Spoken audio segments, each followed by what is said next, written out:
En este video analizaremos cómo fue la conformación del Estado-Nación. Tener dos puntos importantes, qué es el Estado y qué es la Nación. De acuerdo con Perry Anderson, el Estado es una forma de organizar el poder. Hay tres elementos que conforman el Estado. La población, que es el conjunto de hombres y mujeres que forman parte de la comunidad. El territorio, que es el espacio histórico geográfico donde opera el Estado, y las instituciones, que son conjunto de organismos que institucionalizan al poder. Por otro lado, la nación es entendida como el conjunto de sentimientos de pertenencia que incluyen una misma lengua, costumbre y tradiciones.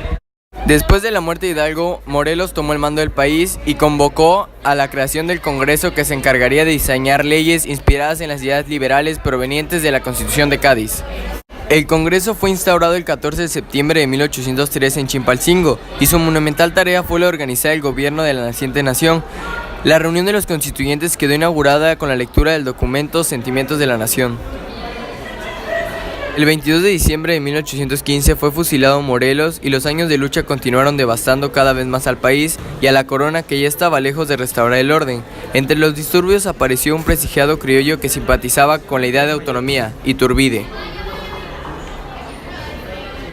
Agustín Iturbide quería invitar a Vicente Guerrero a unirse al movimiento y lograr un consenso fundado en un plan de independencia llamado el Plan de Iguala.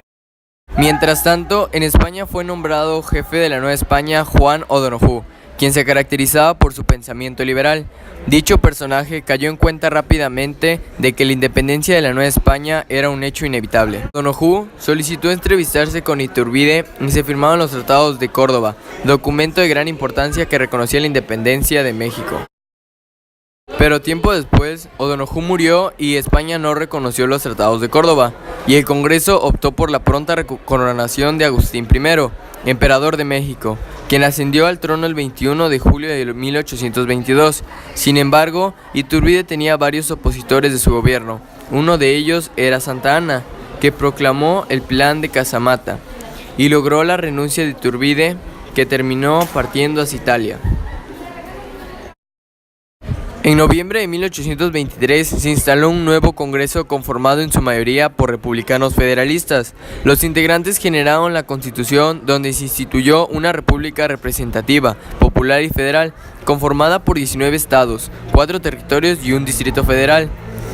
La primera vicepresidencia y presidencia de la República fueron asumidas por Guadalupe Victoria y Nicolás Bravo, antiguos insurgentes. De esta manera se impulsó el fin al imperio, quedando decretada la Primera República Federal. Guadalupe Victoria logró impulsar el comercio, pero el sector agricultor continuó en mal estado. En medio de este ambiente se llevarían a cabo las primeras elecciones en 1828. Contendieron a Vicente Guerrero y Manuel Gómez Pedraza. Las guerras no pararon, ya que entró en el mapa una nueva forma de gobierno, el centralismo. Esto ocasionó que liberales y conservadores tuvieran una serie de batallas que dejaron debilitado al país. Mientras tanto, Santa Anna, que aspiraba a la presidencia, se levantó en armas y en 1833 obtuvo los resultados, teniendo como vicepresidente a Valentín Gómez Farías. Gómez Faría hizo reformas que molestaron a Santa Anna, lo que generó que Santa Anna regresara de Veracruz y lo obligara a renunciar. Mientras tanto, el Congreso redactó una nueva constitución, la primera centralista. Con este documento, denominado las 7 leyes, se creaba un cuarto poder, el conservador, cuya función era vigilar a los otros 3 poderes. Aunado a los problemas internos que tenía México, también llegaron problemas externos, específicamente desde Francia, ya que a inicios de 1838 llegó a Veracruz el ministro francés Antoine-Louis de Faudis, acompañado de buques de la Armada Francesa, y demandó a México el pago de una indemnización de 600,000 pesos. Comprendía esta cantidad 70,000 pesos para un pastelero. El norte del país era muy complicada la comunicación, generando un descontento por parte de los colonos texanos. A diferencia de nuestro país, Estados Unidos contaba con una vasta población y con una política expansionista que gustaba a los colonos texanos. En 1836, Texas se separa de México, anexándose al país de Estados Unidos. La relación entre ambos países era muy tensa y en 1846, Estados Unidos invadió a México a través de 4 frentes: California, Tamaulipas, Chihuahua y el gran estado de Veracruz. El 2 de febrero de 1848 se pone fin a la guerra de Estados Unidos con México, firmando el Tratado de Guadalupe Hidalgo. en donde México cede los territorios de Nuevo México y Alta California, recibiendo a cambio una indemnización de 15 millones de pesos.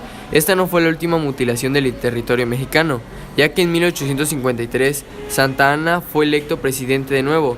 Vendió el terreno de la Mesilla a Estados Unidos por una cantidad de 7 millones de dólares. Para 1833, José María Luis Mora dio a conocer las reformas liberales que podrían resumirse en tres grandes rubros. En materia educativa, se pretendía minar al poder de la Iglesia en esta materia, utilizando el gobierno la enseñanza en todas sus ramas. En asuntos eclesiásticos, se exentaba a los civiles del pago de diezmo. Además, se cedía a los estados de la República las propiedades de la Iglesia. En materia de deuda, el gobierno dispondría de las propiedades de la Iglesia, prohibiendo además de la Iglesia tuviera personalidad para vender sus bienes. Sin duda, esta etapa de reformas liberales fue de suma importancia en la historia de México. Desde luego, tendría consecuencias como el levantamiento de los conservadores, pero no podemos negar que sembró la semilla de lo que más adelante lograría instituirse.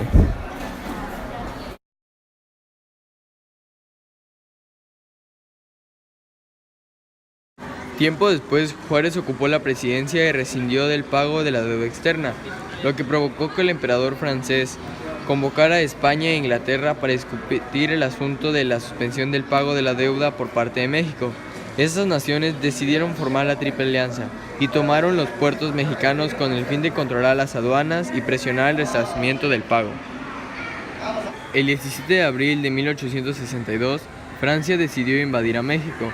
El general Ignacio Zaragoza logró derrotar en una batalla el 5 de mayo en Puebla al ejército más poderoso del mundo.